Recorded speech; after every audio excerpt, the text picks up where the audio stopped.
Hey, Isaac, can you hear me? Yeah, you got me. Yeah, I gotcha. I am on there now. How are Cool. you? I'm doing good. Thank you for sitting down with me.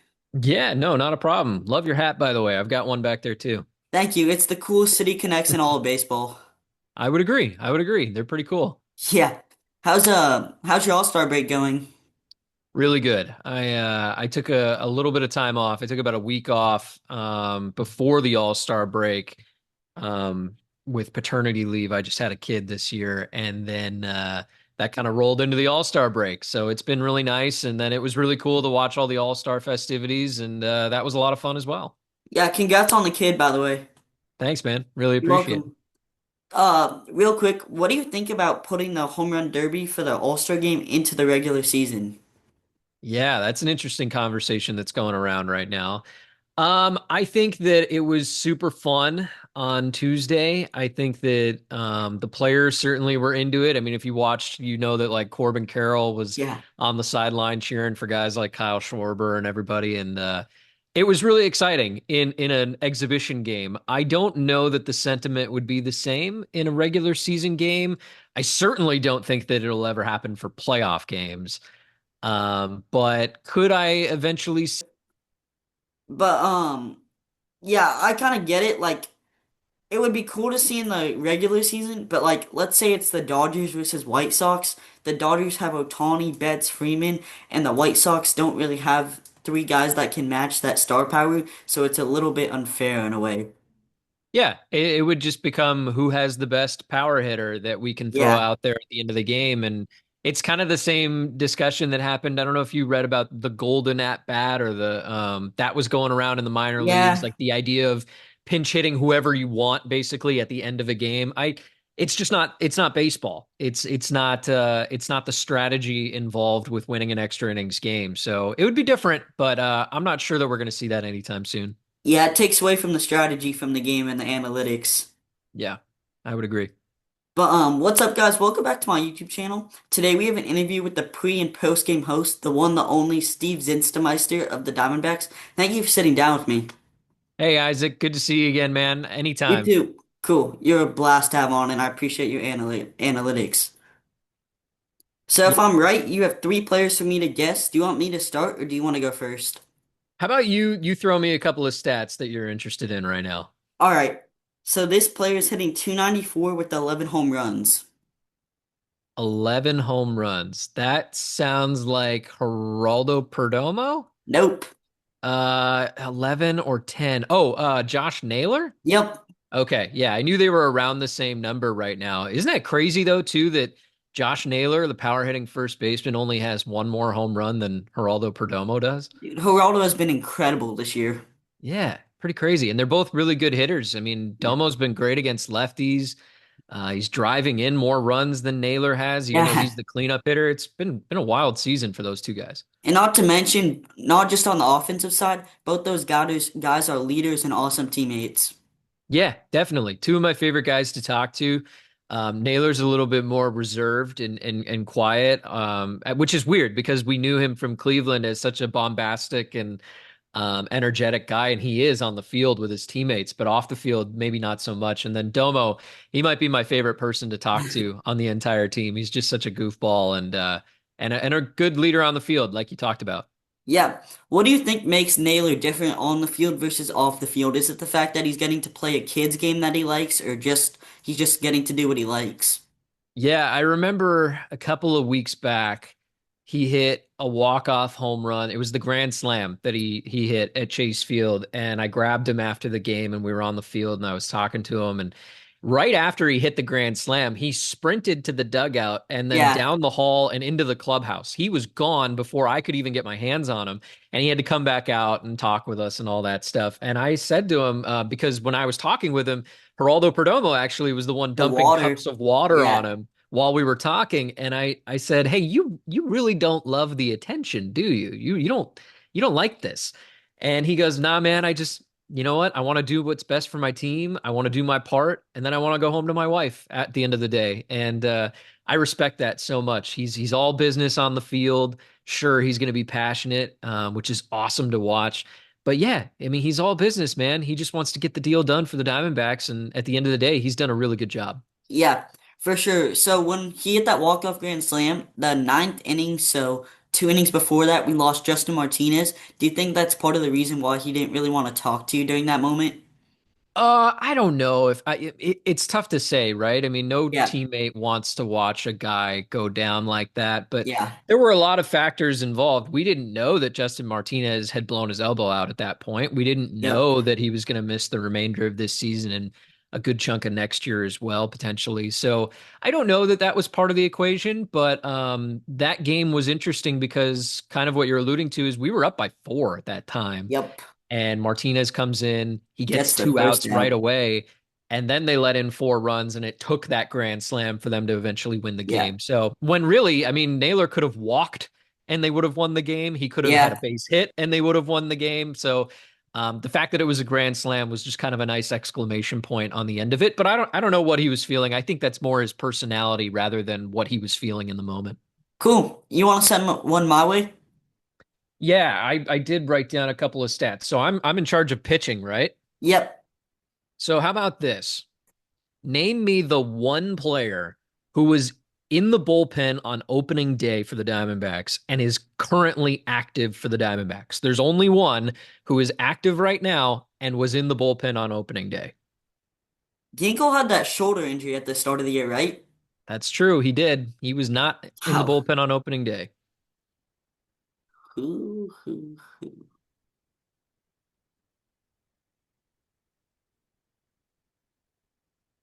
I don't want to say Shelby because he has that forearm strain now. Yeah, no, he's not currently active, but he was on the opening day roster for sure. Was Kendall Graveman on the opening day roster? No, he was injured as well at the end of spring training. This team is so injury riddled this year. Isn't it telling though that you have to go through so many names in your mind to find the one? Let's see. Jalen Beeks is out right now. Ryan Thompson's out. Um, Justin Martinez, AJ Puck, Yep. Shelby's gone.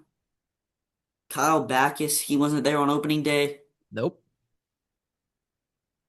So you might have to give this one to me. This one is tough.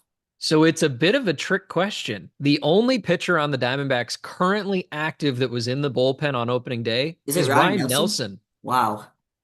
who's obviously in the starting rotation now and probably should be there for the remainder of his Yeah, time as a he's been Diamondback. so good.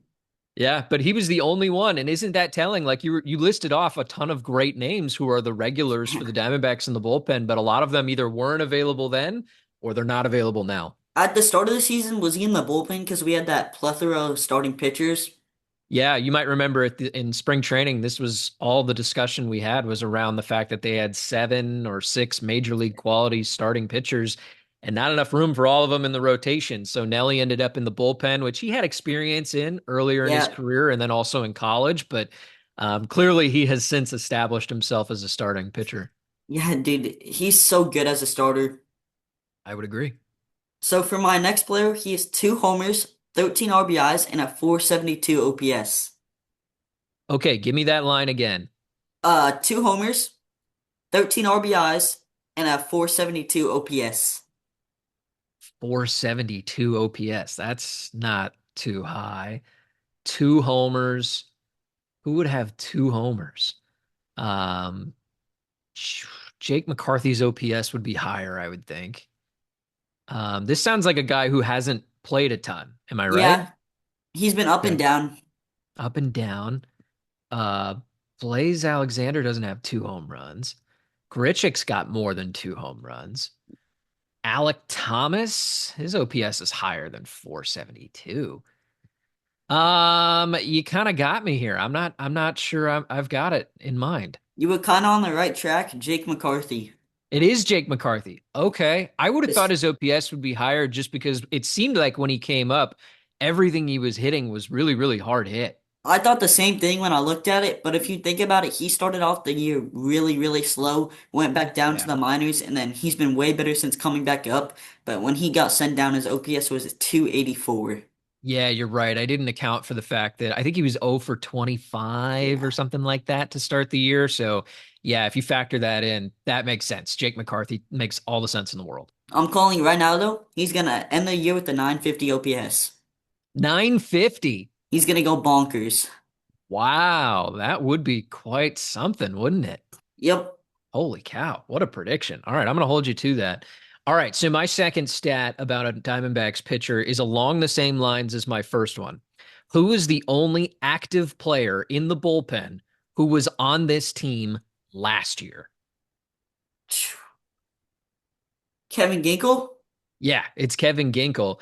Everyone else was either called up mid-season or added during the year. You've got Backus, who you mentioned. He got Yeah. called up as a rookie. John Curtis is new. Anthony DeSclafani is Jake new. Woodford. Kendall Graveman wasn't Yeah. here last year. Woodford. Saul Frank was technically in the organization, but was suspended, didn't Yeah. appear last year. So Kevin Ginkel is the only one right now in the bullpen actively who was here last year. Yeah, dude, it's crazy because like I watch pretty much every game and I know most of the players, but mid-July around this time, I'm like, who is this guy pitching now? Yeah, a lot of different names, and they've had to pitch some big innings. You know, John Yeah. Curtis has appeared in some important innings lately. A lot of these guys, like Anthony DeSclafani or even Woodford, like they've had to pitch in down situations where you're trying to save the bullpen for the next day. And with how limited they already are in terms of arms, that role is becoming increasingly important for the Diamondbacks. I also feel bad for Mike Hazen because he has to put this bullpen together on the fly. Yeah, and they're finding guys, who are out on the street, Yeah. and these guys are in the minor leagues with other teams, or maybe they're in Reno. And so a lot of the time it's tough, right? Because Yeah. nobody's going to come in and be Justin Martinez right No, away or AJ Puck or any of those guys who have gone down. So yeah, it's an incredibly hard job, no doubt about it. for sure. So you ready for my last player? Let's do it. I only have one stat for this guy. He has one RBI. One RBI all year. Okay. So that would be somebody who has not played a lot. Yep. Is it somebody relatively new, like a Blaze Alexander? They've been with the team for a while. Really? One RBI. Jose Herrera? Nope. Um, gosh, only one RBI. That's tough to do, I feel like. It is tough. I don't know. I think you might have me beat here. Let's go. I finally got you. You're a wizard. So, all right. So this is a bit of a trick question because this Okay. guy pitches too. Ryan Nelson got one at bat. Ryan Nelson. That's Yep. good. That's a good one. We both picked Ryan Nelson for our trick questions. That's Yep. awesome. Yeah, Ryan's a stud. Yeah, no, and I remember I talked to him on the field after that game. And I asked him, like, when was the last time you even got an at bat? And he said that, he hasn't really hit consistently since he was a player at Oregon. He played shortstop at the Really? University of Oregon. So that's why he was able to convince Torey Lovello, hey, if you ever need a pitcher to hit, I'm your guy because, he did hit a little bit in college. Yeah, that's the cool thing too, because like before the DH came to the National League, there was a ton of pitchers hitting, and some guys had these weird, not good stance, but Ryan Nelson just stepped up there, sat on a fastball, and drove it right up the middle. Yeah, no, he's awesome. He's super athletic too and really competitive. I know he's kind of a quiet guy, very reserved. But man, when he gets out on the field, it's all about competition. He can really deliver. And yeah, there's some pitchers that hit really well. I mean, obviously the Diamondbacks have had some in the past. Yeah, Madison Bumgarner was a good hitter. Granky. Zach Greinke was a good hitter. I even think Merrill Kelly might have been decent at times, but yeah, no, now we don't really have to worry about that all that often. Yeah. So I lost count, but I think you have one more for me, right? Yeah, I got one more, and this is kind of a two-parter, so stay with me, all right? There's a Diamondbacks reliever who has only given up one earned run at home this season, and there's another D-backs reliever who's only given up one earned run on the road this season. And they're Wow. both regulars. These are not guys who have just appeared once or twice. They're regulars. Can you name the players who gave up one run at home and on the road? They're different guys. Are at least one of them injured? Yes. Wow. Are both injured? Yes. So I would say Jalen Beeks for home, but that Pirates game blew him up. Um, I'm just gonna throw out a best reliever, Justin Martinez for the road. No. Although I will say you were on the right track with Jalen Beeks. See the road? He's the road one. He's only given up one earned run Wow, on the road this season. You're right about his home stats, not as impressive, but man, has he been good when they're on the road. that's incredible. Yeah. Um, let's.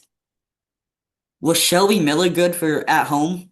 Shelby Miller has only given up one earned run at Chase Field so far this season. That's incredible. Right? I mean, both of those guys, in reality, you look back, I mean, Jalen Beeks was signed the day before the regular season started. He He was was just a not even here in throwing. spring training. Yeah, He told me his second conversation with the manager was when he was coming to get him off the mound. I mean, that's wow. crazy to me. And then Shelby, I mean, he's been such a godsend as well, at times filling in as the closer for this team ever since Martinez and Puck Yeah, both went down. I mean, he's been remarkable both at home and on the road. But yeah, when you look at his Chase Field numbers, it's remarkable how good he's been. that's crazy. So Yeah. I'm actually really blessed, and I'm interviewing Shelby tomorrow. Is there anything I should ask him? Oh man. Shelby's a great conversation. I love talking with Shelby.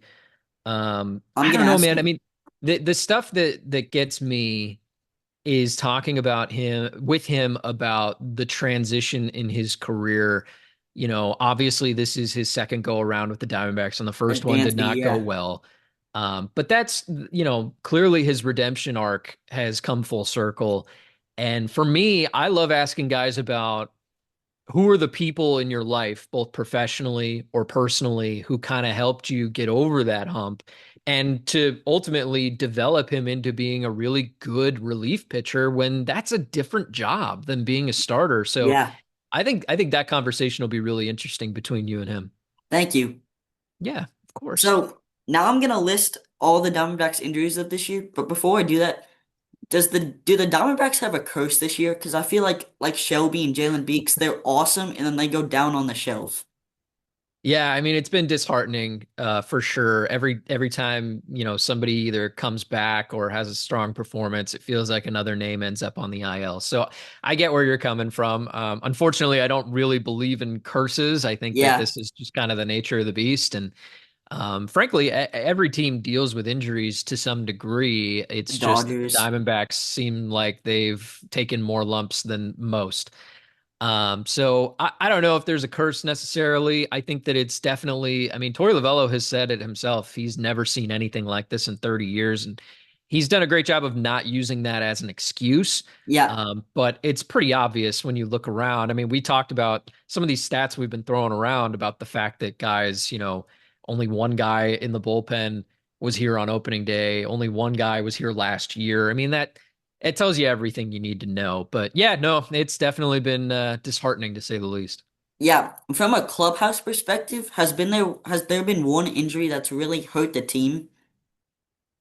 I mean, the guys in the clubhouse have done a really good job of overcoming almost everything that's happened. I mean, if you look back at some of the significant injuries, um, like when Corbin Burns blew out his elbow, which we had a good idea of that day that it was an elbow injury, just Especially based with on the some of lip the reading. yeah, just based on kind of the body language and some of the reaction we got from him. Um, Even that day, the Diamondbacks turned around and they went on, I think it was a 4 or 5 game winning streak after Yeah, that. The Justin Martinez game that we talked about earlier, they went on to win that game with a walk-off grand slam and then won, I think it was 4 or 5 games after that. After Gabby Moreno got hit on the hand, they went on a winning streak. So it's weird because yeah, they're all bad injuries and we would love to have those players back, but this team actually kind of thrived in some of those moments. It's almost like it sparked something within them or motivated them.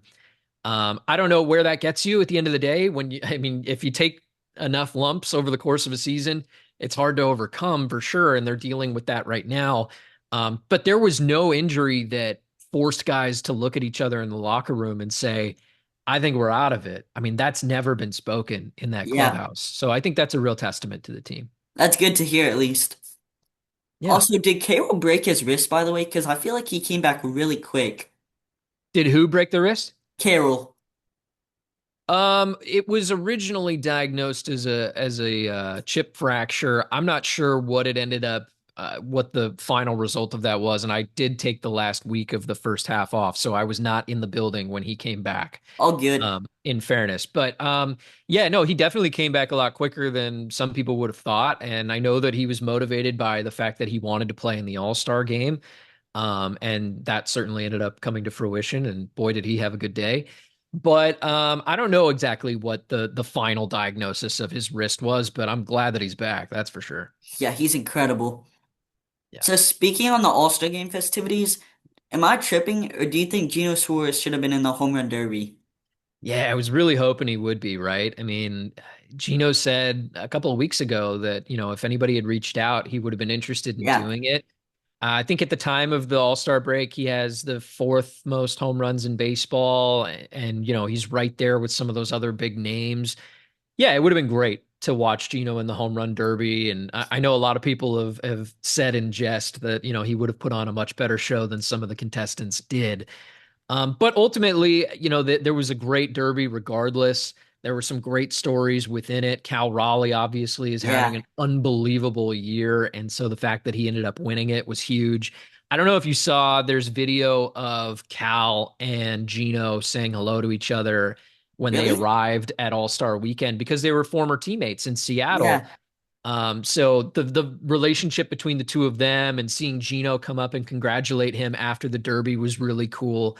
It would have been great to see Gino in the home run derby, and I think he would have done a good job. But yep. ultimately, the weekend ended up being pretty. I say the weekend, the All Star festivities ended up being pretty exciting for a couple of different Arizona Diamondbacks. Yeah, the All-Star Game was awesome. Could tell that RBI double, and then Corbin Carroll just crushed that baseball. Yeah, I mean, half of the runs that the National League scored in that game, official runs that were scored, not the home run derby swing off thing at the end, half of those runs were because of Diamondbacks. And so Cattell, it looked like for the first 6.5 innings or whatever it was, it looked like he was going to be the MVP of the All-Star game with his Yeah, big hit of the day. And then Corbin comes up with a clutch home run as well off Casey Mize. And it was a great day for Diamondbacks. And Suarez, even though he got hit on the hand, which is just unbelievable to why are me, they throwing inside if they can't control it? That's my question. I don't know. And the fact that it was Shane Smith who hit Same him, pitcher. Yeah. yeah, a month earlier, so 3 weeks earlier against Chicago. Aside from that, Gino came back out after getting hit, had an incredible barehanded play at third base. He had another really difficult play the following inning that he didn't quite make in time, but I don't think anybody would have made. No. So I think all three of them really had a pretty strong showing in the All-Star festivities. Yeah, we'll get to it in a second, but when Gino took that hand off the pinky, I immediately thought trade deadline and it's broken and now we're not going to get anything in return. Well, I don't think you're the only one who thought about that and that crossed your mind. I tried to do my best during the All-Star game and during the whole time off to not think so much about where these guys are going or what the future holds. We're going to find that out pretty quickly here in the next 2 weeks. Yep. So there's a time and a place to talk about that. I disliked that on the TV broadcast every time Yeah. Gino came to the plate, they had to talk about, this guy's going to be somewhere else or is he going to be a Yankee? I mean, like those conversations are very premature at this point. I understand what the place in which they come from. And I don't blame you at all for thinking about that. But my first concern was with the player. I mean, Gino Yeah. has gone through the gauntlet in Arizona. I mean, he came here and it was a trade where the Diamondbacks didn't give up a whole lot. It was kind of He a gave up salary like dump for nothing. Seattle. And then he did not hit well at all for the first 2 months, 2.5 months with the Diamondbacks. And I think we were pretty close to seeing his time end early. Yeah.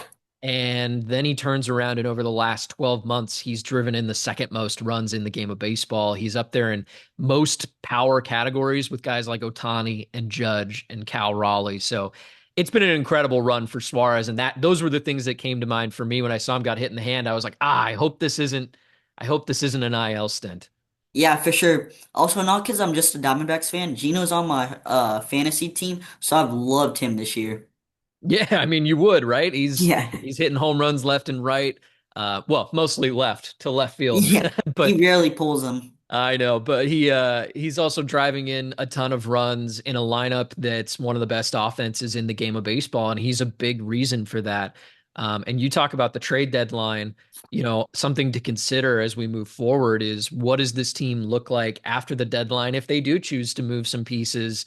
Their identity right now is a team that can score with the best of them. Yeah. And that's how they win a lot of their games. So Gino is a huge, huge part of that. Yeah, the last 2 years the offense has been carrying. Yeah. I mean, it was awesome last year. It's awesome this year again. They led all of baseball in runs last season. Yep. I haven't checked where they're at right now, but I'm sure they're top five, if not top They're three. top three right now. Yeah, top three. And so I think, at that point, after a couple of seasons of doing that, it's no longer an anomaly. It's a trend. It's what this team is. For sure. So we talked at the beginning of spring about the starters and who would be the backups at each position, and you were on the fence about who would start over Vargas and Garrett Hampson. So Ildemar Vargas is now injured, unfortunately. When he comes back, do you think he'll be the starting or the backup for Cattell or Perdomo? When Vargas comes back, that's an interesting question. Because they So have Blaze up right now.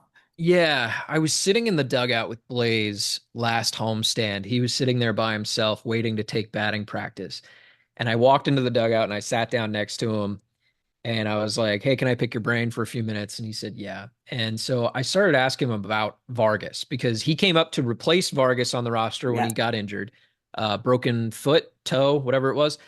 And that's significant because Vargas played a big role this year in helping to train up or groom Blaze for this opportunity. And it's kind of ironic that he gets the opportunity because of an injury to the guy that helped groom him for it. It's weird how that stuff works. Yeah, and like so I don't want to pick either one of them over each other.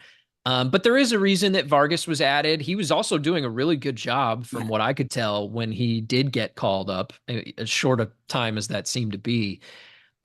Blaze has all this talent in the world, so much athleticism, and he and I have talked about this, so this is no secret to him, but he just needs the game to slow down a little bit for him. I mean, he's got the athleticism to make all the crazy plays that'll make your jaw drop, but it's about making the routine plays and getting those 100% down so that when you make those athletic plays, it's even that much more incredible. So, Blaze has some growing up to do for sure on the field. I'm talking about. He's a great presence in the clubhouse. Vargas is too, man. This organization loves him. There's a reason they've brought him back 3 times over Wow. 8 seasons. So I don't know that they're done with Vargas. I hope that we see Vargas back for sure. And if that's at the expense of Blaze, I get it, but I want to see both of those guys do well for the rest of the season. Do you think if they do decide to do Vargas over Blaze, Blaze will go back to the minors? Well, yeah, that's I mean, that's more procedural than anything. Blaze Yeah. has the ability to be sent down to Reno via options so that no other team can grab him. I haven't looked at Vargas's status, but I'm guessing it wouldn't be that simple for him just because of where he's at. I know he elected free agency at one point in the minor leagues, and then they basically took that opportunity to call him up to the big leagues. So, yeah, I would think it would be easier to stash Blaze than it would be to stash Vargas, but that's mostly just procedural. For sure. So also at the start of spring, we talked about who would be the closer, whether it would be Justin Martinez, AJ Puck, if they went out and traded for like a Ryan Helsley or signed someone. Now AJ Puck and Justin Martinez are injured. So if it's a close game in the ninth, especially with not just those guys, the whole bullpen being out pretty much, who would you give the ninth to? Yeah, it's becoming more and more convoluted as the season progresses, right? I Would have mean, been Shelby, but now he's on the shelf too. yeah, I mean that's the guy, right? It would be Shelby Miller, and I think he's the right guy for the job. But with this arm strain, we're gonna find out. Maybe even tomorrow we'll find out what the update is on Shelby, and he's been getting second opinions on his arm. If that's a long-term injury, then that question becomes even harder to answer. Because on the one hand, Jalen Beeks, like we talked about, has been great on the road. He's probably been their second most reliable starter, Yeah, reliever over the course of this season. But he doesn't really strike me as like a back end guy. He's a left-hander, which I know some teams are hesitant to make lefties their closer. I don't really think that the Diamondbacks care too much about that. They'd like to see Kevin Ginkel, filling really important innings again, which he has been over the past couple of weeks, and he's certainly turned a bit of a corner Yeah, compared to early in the season. So maybe it's Kevin Ginkel if he is the one guy that's available. Ryan Thompson's out right now. Beeks is out right now. Miller's out right now. There's not a ton of options available to them, so I'm just going to lean Kevin Ginkel for the time being. cool. I will say though, while I've been scheduling the interview with Shelby, I've been trying to get like any word on the second opinion out of him and nothing so far. Yeah, well, you'll have to let me know what you find out when you talk to him tomorrow. I'm sure we'll see him in the clubhouse, and there will be questions for sure. I Yeah. mean, everybody just wants to make sure he's all good because he's been so valuable to this team. And I think if they're going to find, some modicum of success in the second half, I think a lot of it has to do with him, and an improvement to the bullpen is necessary if this team wants to be competitive. Yeah, and like you mentioned earlier, it's not just the player you feel for the person and him missing his identity in baseball. Yeah, I mean, he's an older player too, and it took him so long in his career to find this level of success. I mean, it's interesting, right? Because he was so good as a starter early Yeah, in his career. St. Louis, Atlanta, he's an all-star, gets traded to the Diamondbacks, and then that trajectory just goes straight down. And there were a couple of years there where he just couldn't find anything in Texas and other yeah, places. And so the journey that he's had to go on to get to this point, you're right. You do root for the guy because he put in so much time and effort to get to the point where he is at. And yeah. so, yeah, I totally agree with you. I'm rooting for the guy. I love seeing him in the clubhouse. He's one of the nicest guys we've got around the club, and I hope that he's back sooner rather than later. Cool. So let's talk prospects. With the 18th pick, the Diamondbacks select Casey Cunningham. What do you think about him in a couple years? Because he seems like a really toolsy hitter that can play defense well, fast, future leadoff hitter. But I like it from the perspective of he's a good player. But in my opinion, I don't think he's the right fit because we have Cattell, Perdomo, Vargas, Blaze, Tommy Troy, Jordan Lawler. We have a revolving door of middle infielders. Yeah, and there's even more than that. I mean, Demetrio Crisantes Yeah. is a second baseman in the minors that a lot of scouts really like. They've got a handful of other relievers. I mean, or shortstops, I should say. I mean, Blaze Alexander is technically a shortstop and up and coming still. So you're right. There's a lot of depth at the position, but here's what I'll tell you about the baseball draft in particular. A couple of different things. Number one is we're not going to see this guy for a handful of years Yeah. anyway. He's a high schooler, which means he could be 4 years away. I mean, I'm just trying to think, somewhat optimistically here. He could make it quicker, obviously. But that being said, we don't know what the needs of the major league team will be 4 years from now. If you go Yeah. back 4 years ago, I mean, Perdomo's not a regular necessarily, and so like there's a lot that can change between now and then. The other thing is in baseball drafts in particular, most players are one of four positions. They're a right-handed pitcher, they're a left-handed pitcher, they're a shortstop, or a center fielder. Because in high school and even in college to a degree, all the best players play those positions. The most Yeah. athletic guys, the fastest guys, the guys with the most power. It's where they're most valuable. And that's not to say that you couldn't draft a first baseman. I mean, the Diamondbacks have drafted like Ivan Melendez or, other players. They certainly drafted Paul Goldschmidt back in the day. But, those are the positions you will see drafted most often because then they can be moved to second base. Like, could I see Casey Cunningham playing second base long term? Sure, that's an option.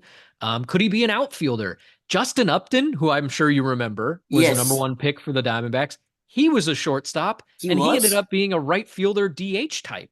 Wow. So, I mean, I understand where you're coming from. It feels like, with Cattell and Domo, you're like, there's no room for all these shortstops. Where are they all going to play?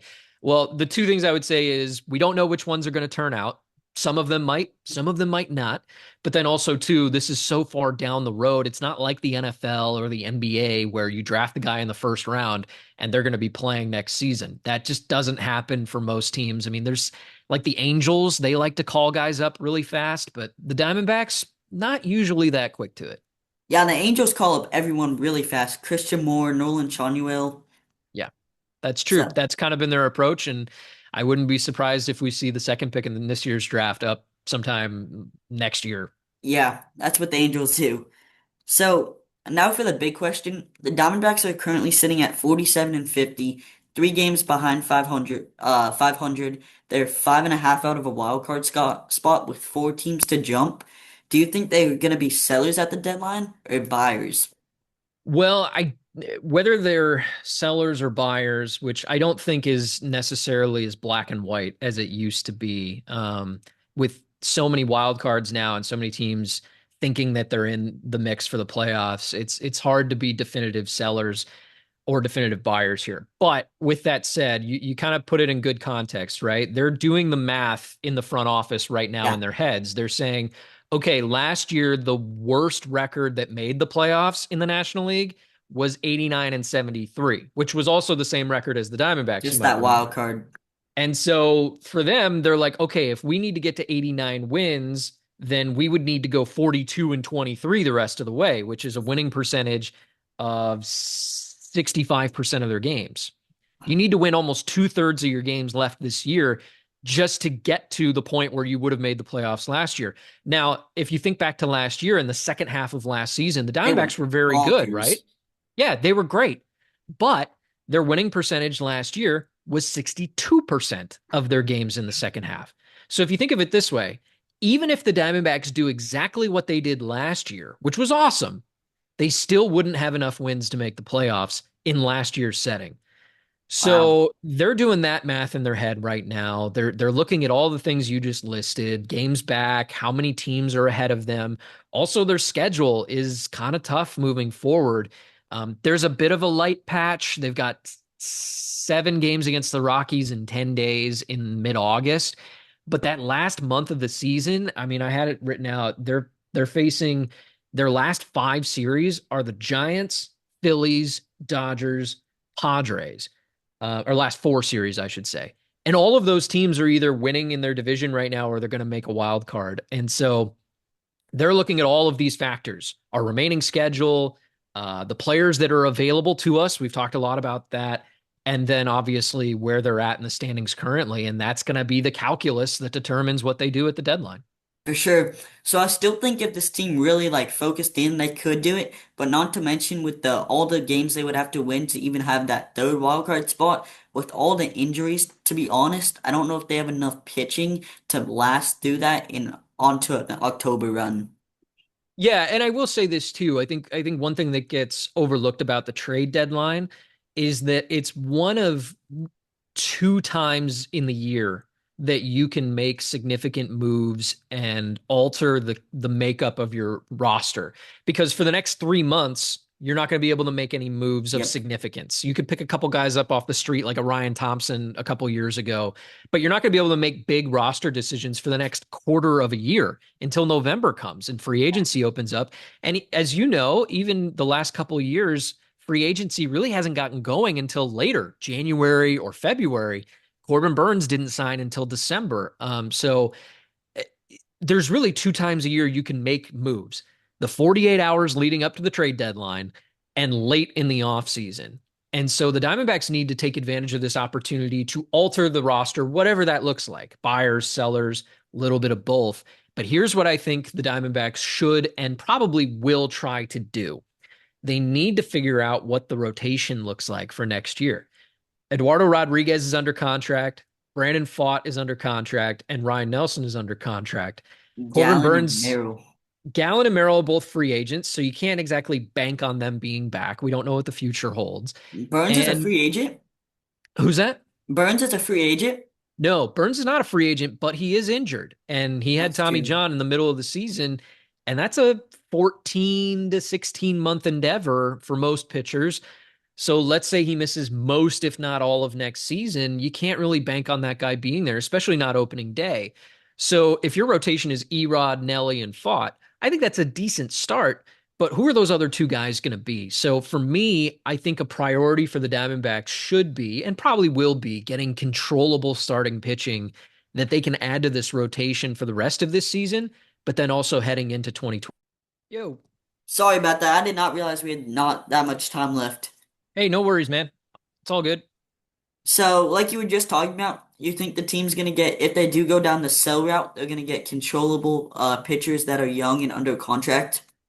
I just think that that's probably the smart approach based on what the starting rotation looks like for next year. If you think back to when the Diamondbacks made the deals, they kind of were a buyer and seller at the deadline when they moved Zach Greinke for prospects, but then also flipped Jazz Chisholm for Zach That worked out Gallen. well. And yeah, it worked out great. And ultimately, or at least the Gallon deal, I don't know about the Greinke deal, but in the end, I think that's the kind of player that you'll be looking for, right? Is somebody who is either they've made their major league debut recently and they're still young with like 6 years of control, or somebody who's in AAA but is ready to make their debut. And I think that's the caliber of player they'll be looking for at the deadline. I don't know what it's going to cost them or where it's going to come from. But strategically, if you're building a team, I think you have to start looking at the rotation for next year and say, we got to find somebody who can be there for the long run and kind of help us tread water, so to speak, until some of those pitchers do come back off the IL. Cool. So when you say young, controllable pitchers, do you think they're gonna go more towards the rotation part or the bullpen? Well, I think in trades, it's probably going to be rotation. At least that would be more valuable to you long term.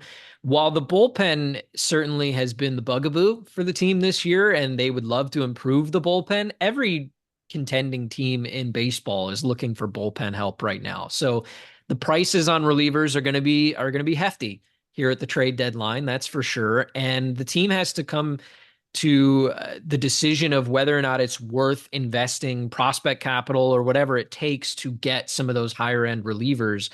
And there really just aren't a lot of young relievers with a ton of Yeah, control who are great. Like those don't become available very often. You look at guys like in Cleveland, like where they've got Hunter Gaddis and Tim Herron and all these great relievers who are young and controllable. Like those are not the guys that get moved. The guys who get moved are the veterans, like frankly, guys who are in similar eras of their career, like Shelby Miller, who have been there, done that. They've got a lot of playoff experience.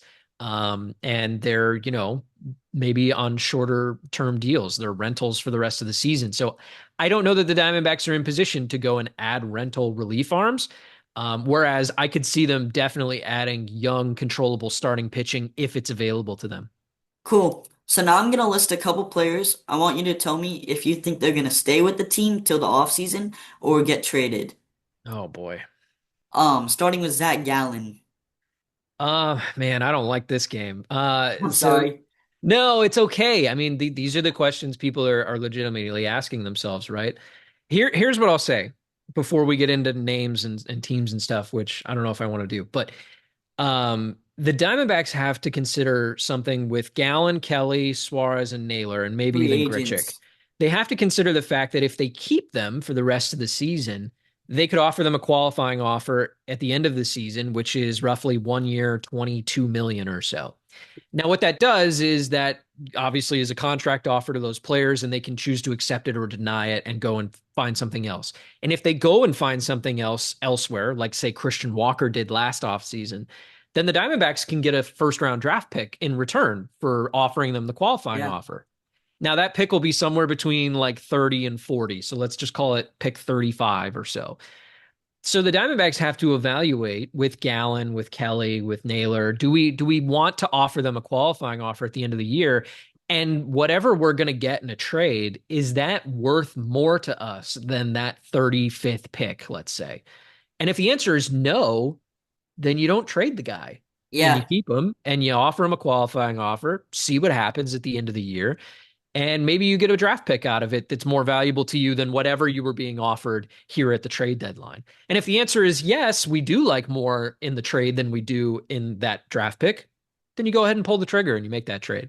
Cool. Real quick, the only reason I ask you this is I would much rather hear your opinion on it because I trust it way more than the media because the media is gonna take it way out of place. No, yeah, I totally get it. And listen, there's a lot of speculation going on right now, and you can understand why, right? The Diamondbacks have a lot of players that a lot of teams are going to be interested in. I mean, Yeah. we could easily name a few, right? Like there are contending teams right now that are looking for third baseman. The Yankees are one of them. Mariners. Not the Dodgers, but the Mariners, the Cubs, Yeah. maybe even the Tigers. Even though Zach McKinstry's been doing a great job and made the All Star team. So Suarez is going to get a lot of attention at the trade deadline, and he should because of reasons we already talked about, where he's been one of the better power hitters over the last 12 months. Teams are going to look at Josh Naylor because he's been a great left-handed bat. He's hitting Yeah, almost 300, if I remember correctly. He's I think he's got the most hits on the Diamondbacks this he year. does So currently. that's a great stat for a guy in the middle of a really good offense. So somebody might look at him as either a first baseman or a DH. That might open his market up a little bit. And then Zach Gallen and Merrill Kelly, obviously, teams are going to be looking for starting pitching. Gallen and Kelly are better than a lot of Yeah, pitchers in starting rotations on contenders. They don't have to be your number one. They don't even have to be your number two.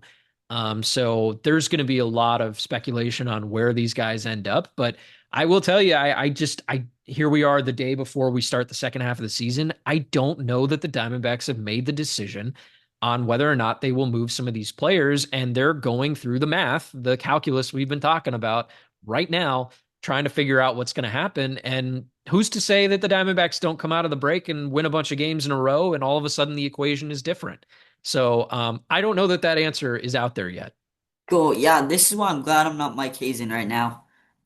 Yeah, he's got a lot that is going to happen over the next 2 weeks. And imagine the amount of phone calls that he's fielding right now. And that should make you feel good, too, as a Diamondbacks fan, that this team has acquired, this organization has acquired players that other teams want. That's good. That's a good thing. Means we have Um, talent.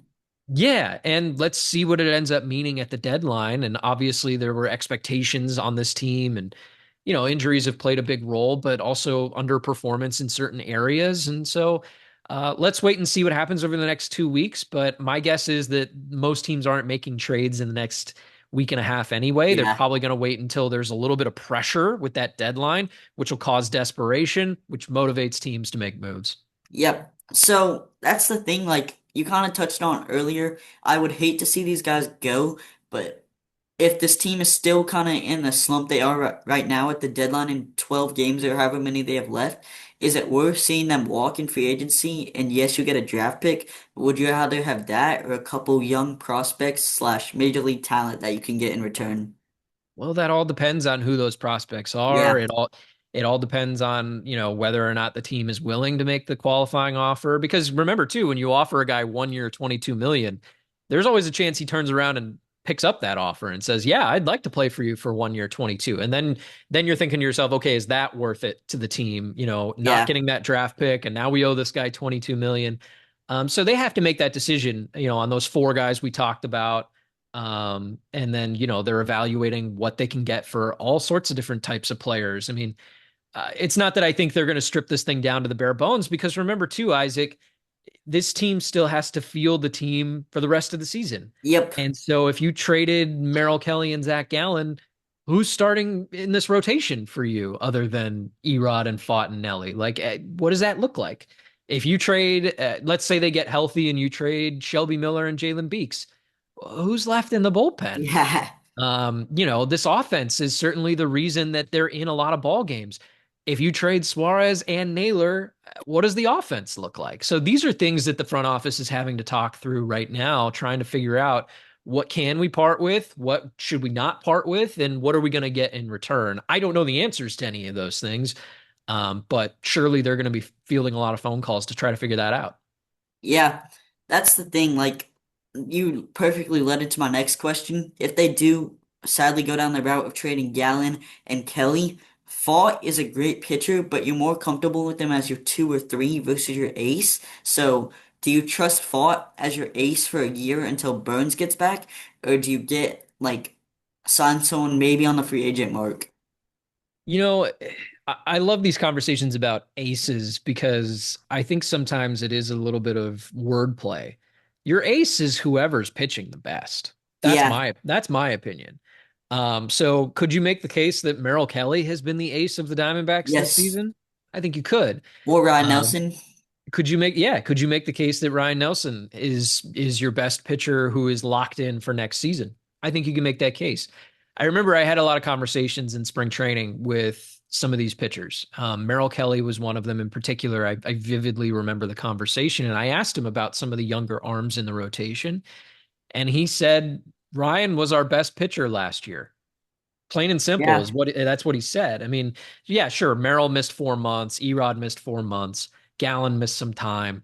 But I mean, that's your best pitcher now saying that that other guy was the best pitcher last year. So it changes. I mean, you don't have to start the season on day one and declare Brandon Pfaadt is my ace. Ryan Nelson is my ace. I get it. There is some like pomp and circumstance around who starts opening day. Certainly we had that conversation this year with Burns and Gallen and Gallen. Corbin Burns. But ultimately, it doesn't end up mattering much after opening day because ultimately they're going to start roughly the same number of games, Yeah, and it just comes down to who's going to pitch better. So I don't know that you need to have a quote unquote ace right now. But I think that certainly those young guys are going to have opportunities to grow. for sure. So I hate to touch on this because he's been much better as of late, but what do you think the quote unquote issue is with Gallen? Is he overthinking? Because since McCann has come, McCann's been calling pitches and Gallen's just been throwing them and he's been much better. Yeah, the addition of James McCann I find fascinating to the context of this season, just because unfortunately Gabby goes down and Jose Herrera had to step up, and I think he's done a Yeah, pretty good job at doing that, and they trust him. But Brian McCann, sorry, James McCann, not Brian McCann, another great catcher. James McCann adds something offensively that you just didn't have at the catcher yeah, position. There's a little bit of pop there. He's a veteran who's been around some great legendary pitchers. He and I sat down last homestand and we were talking about some of the names that he's caught for, and it's unbelievable the list of guys. I mean, we're talking about Hall of Famers. And so to bring in a guy like that who the pitching staff can just trust immediately, that's huge. So yeah, James McCann, yeah, huge addition. I'm interested to see what happens when Gabby comes back and what they do with the catcher position, but maybe that's a conversation for another day. As for your question about Gallen, I don't know that anybody knows the exact answer, and I know that Gallen has been asked this question many times, so I can just kind of reiterate some of what he has said. But I don't know that he's doing anything different since he started to turn the corner. In my conversations with pitchers, whether it's Gallen or others, guys don't necessarily look at the results as determining whether they're doing well or not. A lot of the time, I talked about this with Ryan Thompson recently. He said, I can't look at my outings and say, oh, I gave up 4 runs. It was a bad day. If I yeah, feel like I put my pitch exactly where I wanted it every time, if I'm putting it where I want it, at the velocity I want it, against the hitters that I want, then I kind of did my job, didn't I? Like the yeah, results are somewhat up to the hitter at that point. And so I think with Gallen, you can make the same case that if he is putting the ball in places the way he wants to, better than he was early in the season, then yeah, I think he's certainly turned a corner. But is there any one thing he's doing different? I don't think that there's an answer to that. But he's certainly looked a lot better, at least in some recent outings before the All-Star break. And I'm hoping that he can continue that with his next couple of starts here in late July. for sure. Yeah, that's the thing because like I looked at his windup from the first half of the year to his last couple starts where he's looked way better. It's exactly the same. So I've been wondering if it's just like bad luck and some walk issues in there. Yeah, I mean, there were walk issues for sure. I mean, at one point, I don't know where he's at now, but at one point he was leading all of Major League Baseball in walks, up there with, I think, Gavin Williams from Cleveland. Yeah, And so I think for a time early in the season, there was some nibbling at the corners. Zach is a really cerebral pitcher. He's super smart.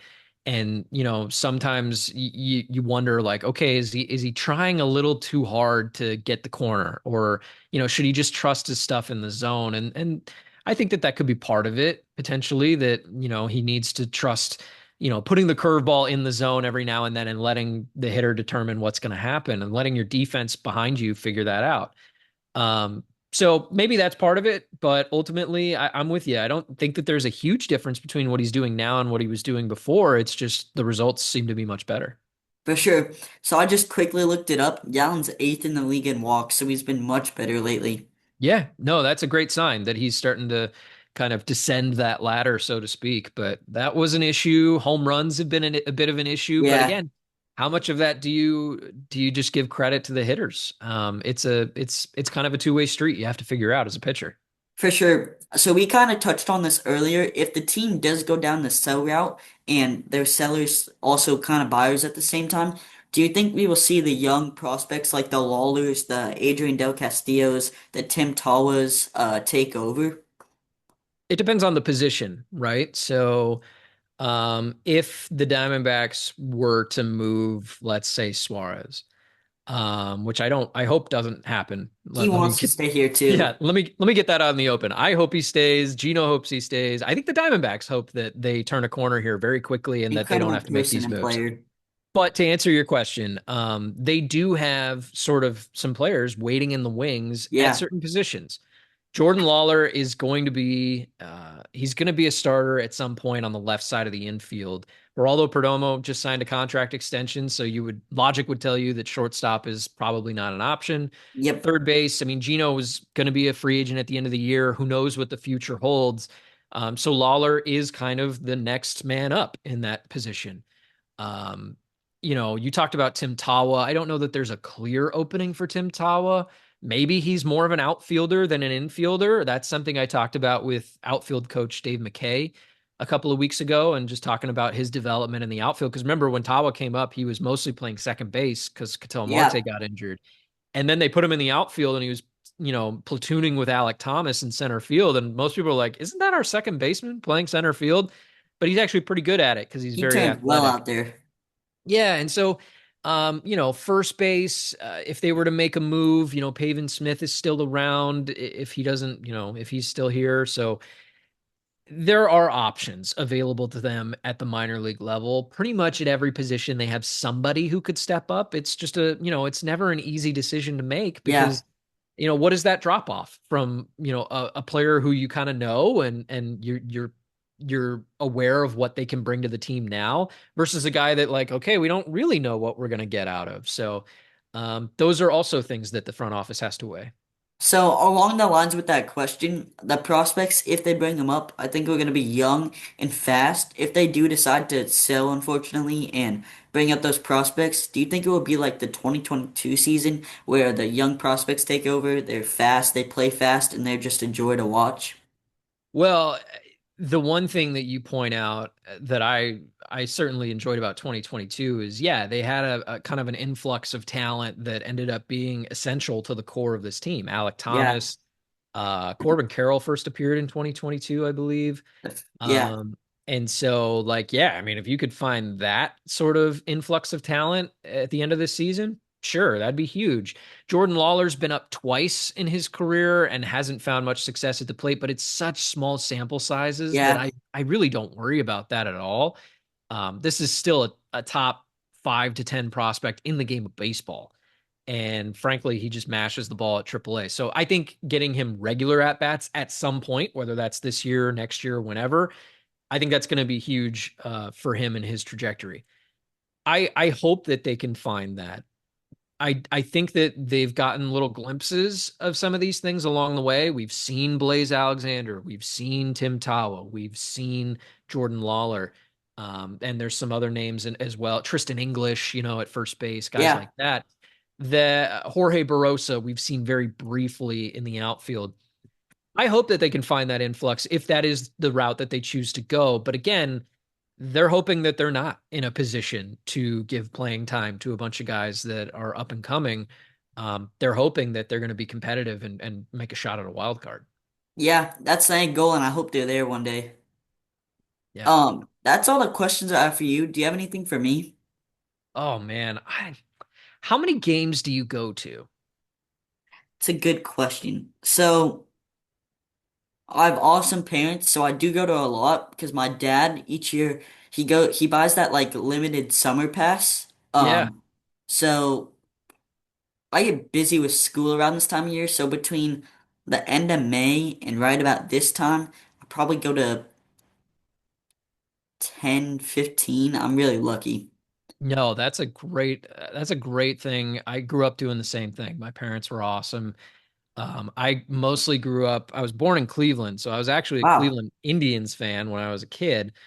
But then I grew up in Dallas, and so going to the ballpark in Arlington back then and watching Rangers games on weekends in particular was always a huge deal for me. And as you start to get a little older and you're driving and all that stuff, you go Yeah. by yourself or whatever, or go with friends. Um, it's really cool. What do you like most about the presentation of the game at Chase Field and like the atmosphere of the building, especially the last couple of years with the team being more competitive? What do you find most enjoyable about being at Chase Field? That's a great question. Um, Honestly, it's like you mentioned, the team's been way more competitive over the years, so it's been fun to like no disrespect to the 2021 Diamondbacks, but like go to a game and see even if they lose, they rarely get blown out with all the talent they have. And then when I first walk in, it's just like awesome to see the fans have been coming out a lot recently. It's the fans are awesome and like the smell of the grass, the hot dogs, it's unbelievable. Yeah, it's pretty crazy that I still pinch myself that the team allows me to work there. That's my Yeah, that's job every day is to incredible. go to the ballpark. But I'll tell you too, along those lines of being competitive that you talk about, I'll pull back the curtain a little bit and let you into my world. But at the end of a game at Chase Field, I go down on the field to interview a player. If we win, if the Diamondbacks win, I interview a player and I get to pick who I want to interview, right? But on days where we don't win, I don't go down. And so, because I'm up in the radio booth, right? Yeah. And so there are games, obviously, where you're losing, but you're only down by one, or maybe you're down by two. And I got to be honest with you, Isaac, more so this year than in the past. I go down all the time, even when the team is losing, because you just don't know. In the ninth Yeah. inning, this team is capable of putting up 5 runs, 6 runs. They're capable of winning any game or at least going to extra innings in almost any game that they're down in. And so I find that really energizing that it makes my job a little bit more difficult because I'm trying to figure out where to go. Yeah. But I mean, I wouldn't have it any other way, right? Yeah. Because because this is a team that's never quite out of it because of their offense, and I love that about this team. And I think that that's exciting for the fans too. I mean, obviously they don't have to decide where they're going to be. They're going to be in their seats for the ninth inning because they want to see what the Diamondbacks Yep. do. But isn't that so much better than the alternative? Like you want your team to be exciting in the most exciting points. And I think the Diamondbacks have ultimately achieved that in a lot of ways. Yeah, I will say that Cubs game where Ron Nelson got that RBI single where they were down by 8, that was awesome because they were trailing the whole game. Yeah, no, and to the Diamondbacks' credit, they have some really great moments this year. I mean, I think Yeah. back like the The Geno Brewers Suarez walk 4 home off run game. They've got a ninth inning comeback where I think they scored 5 runs. against the Brewers. Yeah. So there's some really great moments throughout the course of the season. Now, unfortunately, they've had some bad ones too. I get it. Yeah. And those will probably stick in the mind a little bit more than some of the good moments, unfortunately, if things don't go their way in the end. But I always choose to look back at the good moments and think about, where I was standing when such and such happened. I remember when Gino had 3 home runs in that game, and I'm standing next to the dugout, and I look to my right, and there's a kid, a little younger than you. I think I want to say he was somewhere between like 6 or 7. And he looks at his dad. He's wearing all Braves. I think they were playing the Braves, right? Yeah, that He's 4 home wearing, game. yeah, and he's wearing Yeah. all Braves stuff. And so is his dad. And he looks up at his dad and he says, I hope he hits another one. Wow. And I think everyone in the building, whether they were Diamondbacks fans or not, felt the same way. You just want to be there to witness something incredible, right? That's why we all go to baseball games. Yeah. And even though the season hasn't been perfect, like you mentioned, we're 47-50. That's not ideal, but there's still so many times this season where I've gone, wow, I don't think I've seen that before. Yeah. And that's the whole reason we go. So I don't know. I hope we see a lot more of that in the second half of the season. It was awesome though because the last 4 homer games have been JD Martinez of the Diamondbacks and Gino. Yeah. Yeah, the Torey Lovello is the only manager in MLB history to manage two different guys who did the same thing. Also, Gino was there the last time that Scooter Gennett, I think is how you pronounce his last name, The he Reds did it. player? He did it in 2017 or 16, I think. Wow. And they were teammates. So Gino was actually there for that, plus the JD Martinez thing with the Diamondbacks. It's kind of crazy actually when you look back at the history of it. That's wild. Yeah. You got anything else for me?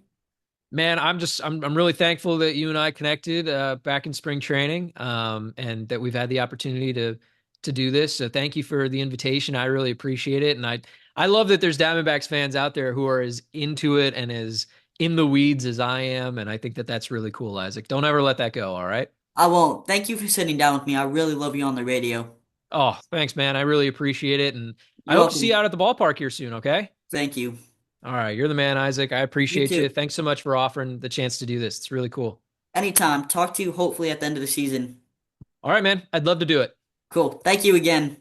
No, anytime, brother. I'll see you soon. See ya. Bye.